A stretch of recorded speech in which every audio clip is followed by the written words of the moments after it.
చిన్నోడా నానా చిన్నోడా అన్న ఫోన్ చేసిండ్రా పొలం కాడ అది శివ ఉన్న అన్న మంచిగా మాట్లాడుకున్నారా అబ్బో అన్నావు శివ మంచిగా మాట్లాడుకున్నారంటే అది మిరాకిలేనాను. అదేరా చిన్నోడా ఇప్పుడు మా చెల్లె వాళ్ళ ఇంటికి పోయే బాధలు డైరెక్ట్ ఫోన్ చేసి మాట్లాడతారు మంచిగా కూడా ఆరా. నీ ఆలోచన కూడా కరెక్టే నాన్న.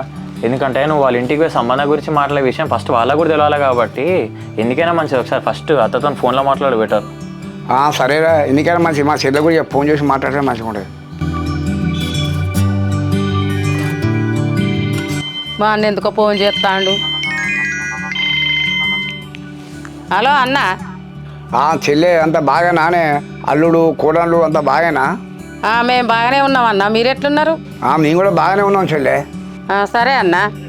చెల్లె నీతో ఒకటి విషయం మాట్లాడడానికి చేసిన చెల్లె. ఏంటిదో మాట్లాడన్నా. ఏం లేదు చెల్లె, ఇక నీ దశ ఏమున్నది, పెద్దోనికి ఎట్లయినా సంబంధాలు వస్తాను, పెన్ను చూపులు చూస్తాను.